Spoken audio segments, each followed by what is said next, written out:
When you unintentionally neglect a plant and it bounces back into a happy, healthy plant, it's so satisfying. It doesn't always happen, but in this video, I'm going to be sharing 5 plants that have bounced back for me.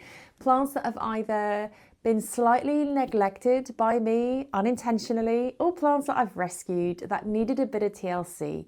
They have bounced back and they are happy in my space. If you're new to plant care and looking for some easy, low maintenance plants to keep, then these 5 plants might be really helpful for you. So let's get going. My number 1, super easy, probably all-time favorite, although that's difficult to say because I've got so many favorites, but let's just go with it. I love Euphorbia and they are so resilient. I've got many Euphorbia in my collection, and this particular one that I'm holding was a rescue, and it had none of these side stems. It had no leaves. The stems were really soft to touch because it had root rot. I rescued this plant. I repotted it. I made sure that I water less frequently than my other plants because this plant can thrive in dry soil. So I allow the soil to dry fully before watering, and it's completely bounced back. I put it in a sunny spot in my windowsill and it's just completely bounced back. I also have 1, 2 and another small one here that I've rescued, and over time I need to pot them into one pot because it's a bit ridiculous that I've got so many little ones. It just takes up a lot of space. But these plants have been overwatered, some have been underwatered, not enough light, so the stems have had root rot and they were really kind of just not stable, hence the stick that I have in here just to keep the stems up. They have all bounced back. They've got some lovely leaves, as you can see, and they are just the easiest plant that I have had in my collection. It needs minimal care, full sun, and very little water. I also have another Euphorbia just here behind me, which I'll show you a close-up of. If you've seen some of my other videos, I've explained that this lovely Euphorbia was my original Euphorbia that I have started with, and that's what started my love for these plants. But this plant was in my old house by some big French doors. I had a blind above it, and one night I went to close the blind snapped off the hinges completely and just snapped all of the stems off this Euphorbia completely. I was absolutely devastated, but the plant survived. It's bounced back. There's an area here which I'll show you a close-up of that hasn't got the stems grown back yet, but I know it will happen, and they are just super easy to keep. So if you're looking for a low maintenance plant, then Euphorbia is the way to go. Just one side note and something to be careful about. The plant is also called an African milk tree. If the plant gets knocked, or if you cut a stem to propagate and make more plants, there's white sap in these stems, and the white sap is really toxic. So if you have pets that like to munch on your plants or your stems, this won't be a great pet-friendly plant. When you handle the plant or repot or cut the stems, also it's advisable to wear some gloves because the white sap in here can cause some skin irritation. Also, if you want to be super careful, and it's also advisable if you do cut the stems to wear some goggles, because if any of the sap goes into eyes, it can cause blindness. So although they are beautiful, low maintenance plants, they're also highly toxic. So if you do have pets, little children, or even for yourself, just make sure that you protect yourself, your skin, your eyes when you come to propagate and handle this plant. But super easy, really low maintenance, and beautiful statement plants to have in a sunny spot, even a conservatory, because they like full sun. This is my original Euphorbia that started my love for these beautiful plants. This is in a full sun position all day long, And down here is the spot that got ripped off clean with some blinds that fell onto it. The plant survived, it's looking healthy, and it's making a full recovery. I just love them. Number 2 is my Philodendron Florida green.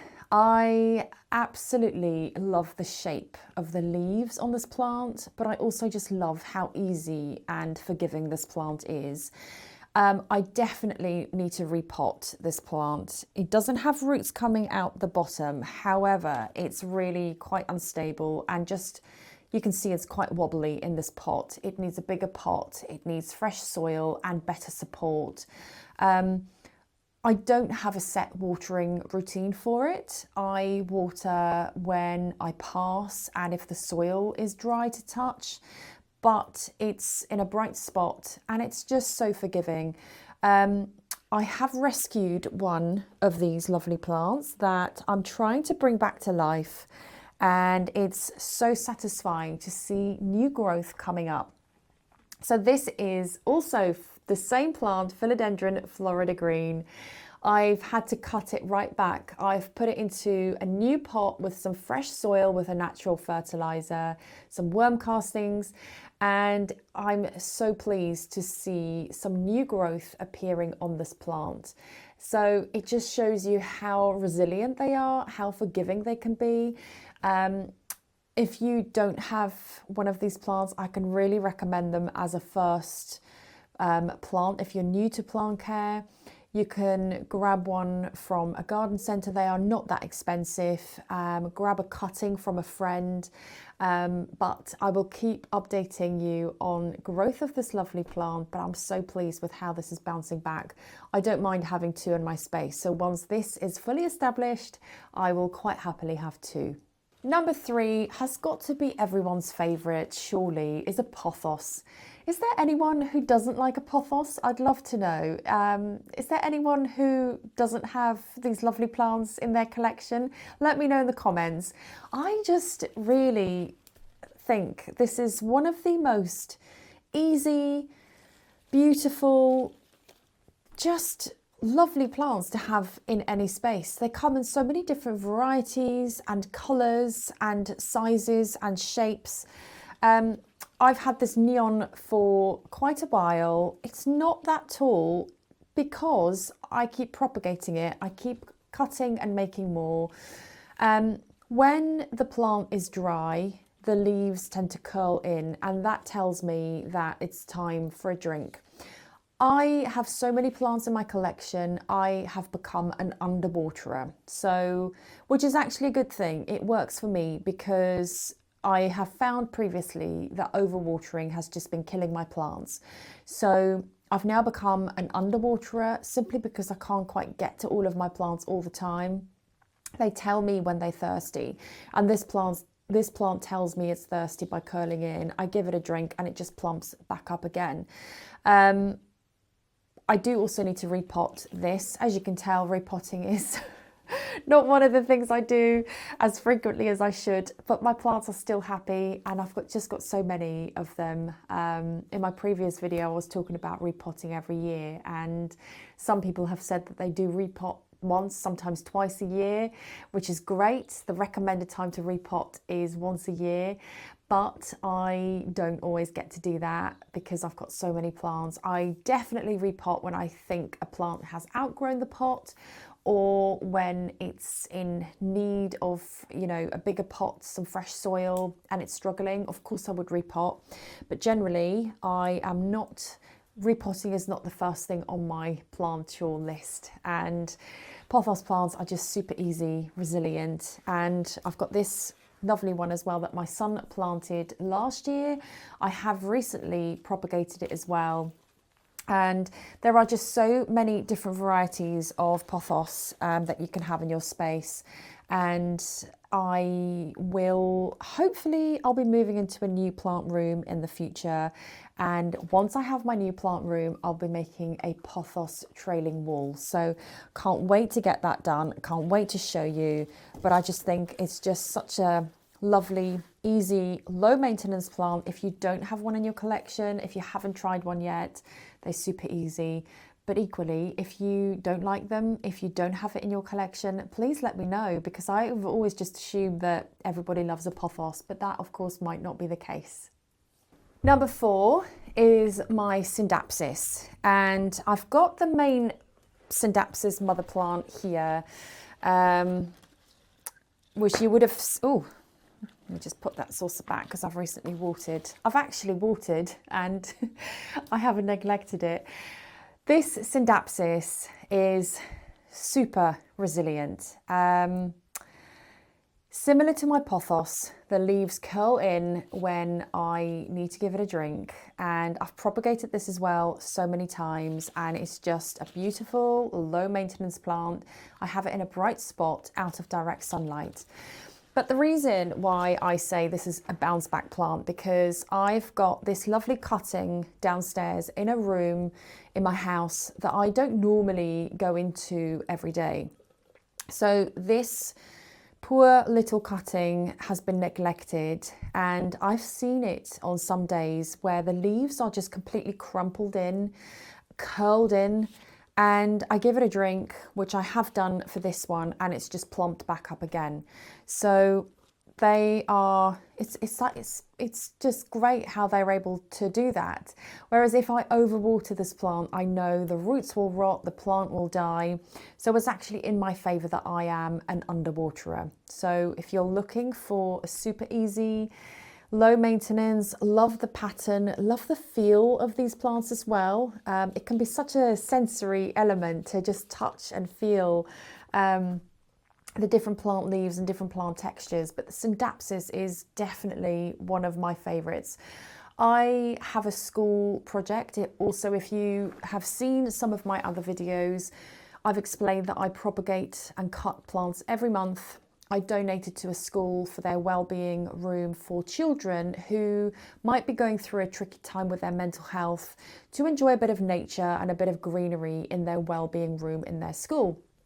I've recently had a bit of feedback, particularly about this Syngapsis that I have given to a school, that the children that have spent a bit of time in the wellbeing room love touching this plant.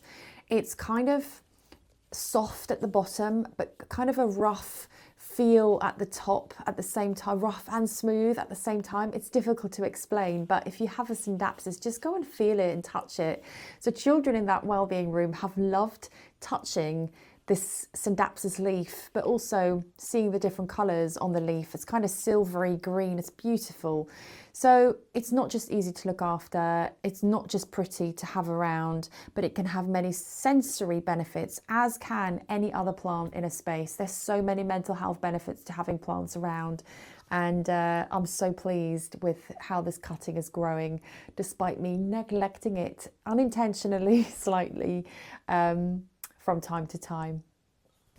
I've saved the biggest and most tricky plant to get in here for last, so I'm going to go and get it, and you can see my 5th, and you know, I said my Euphorbia is my favourite. I think this one is actually my favourite. I have a really difficult time to pick my favourite plants. I think they are all just my favourites, so let me go and get it, and I'll show you what my 5th plant is that are super resilient and bounces back every time. 1 second. This is not a good idea. I'm literally taking out everything around me with these leaves, but I'm determined to get it in here and to show you. You would have seen this in my previous videos before, but I think it has actually grown since I last shown you this beautiful plant. So just pop that there. This is one of my Monstera deliciosa. Oh gosh, I'm now knocking my Euphorbia behind me. I definitely need a bigger plant room. Less plants is just not an option. A bigger plant room is definitely an option. Anyway, Monstera deliciosa, my all-time favourite, and just so easy, resilient, low maintenance, and beautiful leaves. I have had this plant since a really small cutting, and it's just grown so much, and the leaves are just beautiful with some beautiful fenestrations, which are these holes in here.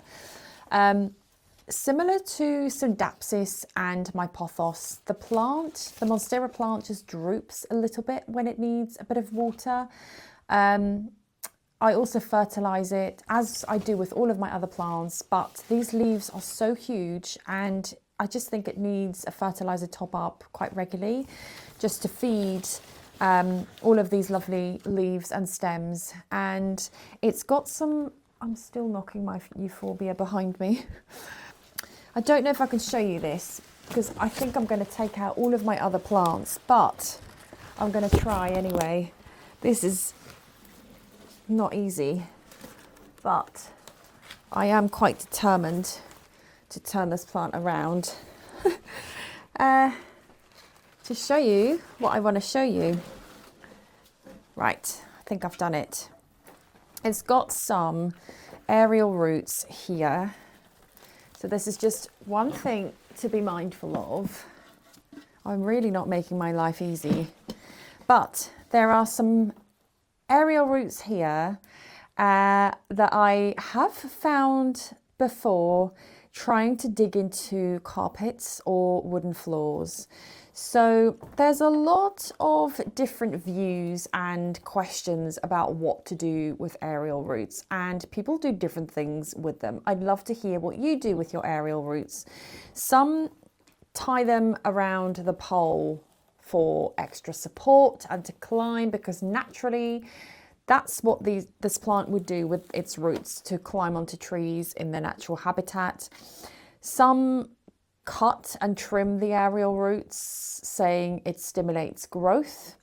Others just let it hang. I also know that some people just trail it around the pot on top of the soil. I do a bit of everything. I try and experiment and see what works best. There isn't one that I have found does any damage to the plant or one that's more favourable than the other. So I'd love to know, what do you do if you have a Monstera deliciosa and you have some aerial roots hanging down? Do you just let it hang? What do you do with them? Let me know in the comments below. I have already repotted this plant once this year, but I do think it needs another repot. So it's another plant on my list to repot when I have a bit of time. But I love this plant and super easy. And of course, if you start with a Monstera deliciosa, if you're new to plant care, you don't have to go so big. You get nice small ones and it's really satisfying to see them grow. You don't need to spend a lot of money on a plant to begin with. Take a cutting from a friend or just buy small and grow it into a beautiful big plant. I hope you enjoyed seeing my 5 plants that have bounced back and are thriving in my collection. If you have any questions about plants that you're looking to rescue or bring back to life a little bit, please drop them in the comments below. Or if you have any general questions about your houseplants or houseplant care, please also let me know in the comments. Thank you so much for watching. I will see you next time. Bye.